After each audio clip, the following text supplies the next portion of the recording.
FIFA's nightmare, World Cup 2026 visa chaos, is getting worse. The 2026 World Cup is now only hours away from kicking off. Billions of fans around the world are waiting for the biggest football tournament on the planet. But just before the opening match, a different controversy is making headlines across the globe. Not on the pitch, but at the border. A referee selected by FIFA has reportedly been denied entry. Some fans holding valid World Cup tickets say they have been unable to obtain visas, and one national team that qualified for the World Cup has been forced to prepare for the tournament outside the host country. This was supposed to be the biggest and most accessible World Cup in history. Yet what is happening right now has led many people to ask a simple question: who can actually attend the 2026 World Cup? And with the tournament about to begin, that question is becoming harder to answer than ever before. Let's start with Omar Artan. He is not an ordinary fan. He was named Africa's Best Male Referee of 2025. And he was one of the few referees selected by FIFA for the 2026 World Cup. If everything had gone according to plan, he would have become the first Somali referee in World Cup history. But that never happened. Artan boarded a flight to Miami to begin his World Cup assignment. He was held at the airport for more than 11 hours. He was then sent back to Istanbul. His World Cup dream ended before the tournament even began. What surprised many people was that Artan said he possessed a valid visa and the necessary documents to enter the country. Yet he was still not allowed into the United States.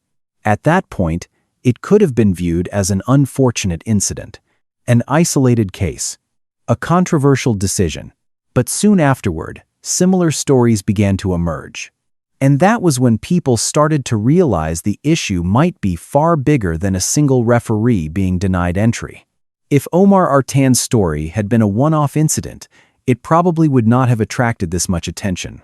But within a short period of time, several similar cases began to emerge. Some members of the Iraqi national team reportedly encountered difficulties entering the country. In Morocco, many fans said their visa applications were denied despite having purchased World Cup tickets and fully prepared for their trips. These were not people attempting to immigrate illegally. They were football fans. People who had spent money on tickets, booked hotels, purchased airline tickets, and waited for this moment for months. But for some of them, the journey ended before it even began. That has made the debate grow even larger. Because the World Cup is not only about what happens on the pitch, it is also about whether fans can actually be there. And as more stories continue to surface, the question has started to change. Are these still isolated incidents? Or are they signs of a much bigger problem taking shape ahead of the 2026 World Cup? But the case that surprised many people the most was Iran. Iran earned its place at the World Cup on the field. No one can dispute that. Yet, as the tournament approaches, the Iranian national team is not based in the United States. Instead, it has established its camp in Tijuana, Mexico, a city located right on the U.S. border. The reason is uncertainty surrounding entry procedures and visa-related issues. According to multiple reports, some members of the coaching staff and management team have continued to face difficulties during the entry approval process. What is even more remarkable is how the team is preparing for the tournament. They may be able to enter the United States to play matches, but afterward, they must return to Mexico. A World Cup team crossing an international border in order to participate in its matches. That is something rarely seen in the history of the tournament. And it is Iran's situation that has pushed the debate far beyond the issue of ordinary visa complications. Because this is no longer the story of a single individual, no longer the story of a handful of fans. It is the story of a national team that has qualified for the World Cup. And when that happens, many people begin asking a much bigger question. Is the 2026 World Cup facing a challenge that FIFA has never had to deal with before? When the United States, along with Canada and Mexico, won the right to host the 2026 World Cup, an important promise was made. Those eligible to attend the tournament would be able to access the World Cup without discrimination. That commitment was part of the bid proposal. It was also one of the reasons FIFA awarded the biggest tournament on the planet to North America. But just hours before kickoff, reality is raising a growing number of questions. A FIFA referee has been denied entry. Fans holding valid tickets have been unable to attend the tournament. A national team has been forced to base itself outside the host country. The gap between promise and reality is becoming a major topic of debate. And the closer the tournament gets, the harder that debate becomes to ignore. Because the World Cup is not only about the matches, it is also about whether the people invited to take part can actually be there. And right now, many people are asking themselves a simple question. Is the promise of the most open World Cup in history being tested just before the first ball is kicked?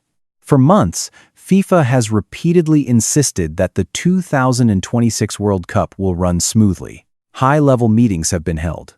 Fan support plans have been announced. FIFA has expressed confidence on multiple occasions that entry-related issues would not affect the tournament. But what is happening now is creating growing pressure. Because FIFA organizes the World Cup. But FIFA does not control the immigration policies of the host nations. That is the dilemma at the center of the current situation. When someone is denied entry, FIFA has little ability to intervene. When a fan is refused a visa, FIFA cannot reverse that decision. And as more of these cases emerge, attention increasingly turns toward FIFA, not because FIFA created the problem, but because FIFA is the public face of the tournament. The question is no longer whether the World Cup will take place. The question is whether FIFA can protect the image of the biggest tournament on the planet while the controversy surrounding it continues to grow. The 2026 World Cup has been promoted as the biggest World Cup ever. 48 teams, 104 matches, 3 host nations. Millions of fans are expected to attend. On paper, this is the most inclusive World Cup in history. But at the same time, a paradox is emerging. The tournament is expanding more than ever before, yet access has become a subject of growing controversy. Many fans are no longer worried only about buying tickets. They are worried about visas, worried about entry procedures, worried about whether they will actually be allowed to attend the tournament. That raises an important question. Can a tournament truly be called the most open in history if some fans still struggle to take part?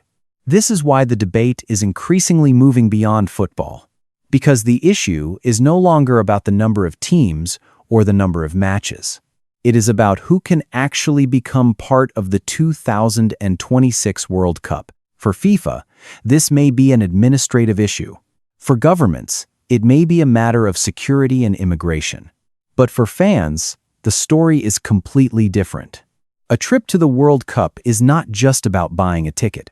It involves months of planning, airfare, hotel expenses, time away from work, and sometimes the savings of many years. For many people, attending a World Cup is a once-in-a-lifetime opportunity. That is why stories involving visas and entry restrictions are receiving so much attention. Because the thing fans fear most is not seeing their team lose. It is never getting the chance to be in the stands at all. And once that feeling begins to spread, the debate is no longer about football. It revolves around a simple question. Who does the World Cup really belong to? Throughout its history, the World Cup has always been seen as an event that brings the world together. Fans from every continent gather in the same stadium. Differences in language, culture, and politics seem to be set aside for 90 minutes once the ball starts rolling. That is what makes the World Cup special. But in 2026, the biggest debates are not taking place on the pitch. They are happening at airports, at embassies, and at border checkpoints.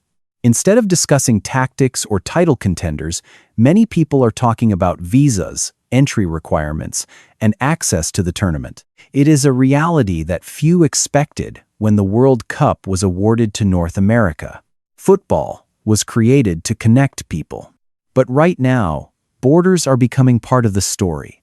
And that may be the biggest challenge facing the 2026 World Cup before the first ball is kicked. Whether the current controversies continue or not, one thing seems almost certain. The 2026 World Cup will still create unforgettable moments. The stadiums will likely be packed with fans. The biggest stars in the world will still take the field, and billions of people will still follow the tournament. But the success of a World Cup is not measured only by revenue or television audiences. It is also measured by the feeling it leaves behind. Years from now, people may forget the numbers, but they will remember how the World Cup made them feel. And that is why debates about visas, entry requirements, and accessibility are attracting so much attention. Because the World Cup is more than a football tournament. It is a dream shared by millions of fans around the world. And when some people feel they are being left outside that dream, bigger questions are bound to emerge. Of course, this story does not have only one side. Every country has the right to enforce its own immigration and security policies. Not every case of denied entry is the same, and not every difficulty being reported today will necessarily continue throughout the tournament. The 2026 World Cup still has every opportunity to become a major success. The United States brings enormous organizational scale. Canada brings stability. Mexico brings a unique passion for football. All of those factors can still help create a memorable World Cup. At the same time, the questions being raised today are very real, and that is why this debate continues. The 2026 World Cup may become the most successful World Cup in history. The stadiums may be full, viewership numbers may reach record levels, and unforgettable football moments may still be created. But when the tournament comes to an end, the biggest question may not be found on the scoreboard. It may be found in how the world remembers this tournament. Will it be remembered as the biggest World Cup in history, or as the World Cup that made people question who could truly become part of it? What do you think about this issue? Share your thoughts in the comments below. And if you would like to follow more neutral, up-to-date, and in-depth analysis of the 2026 World Cup, do not forget to subscribe to the channel.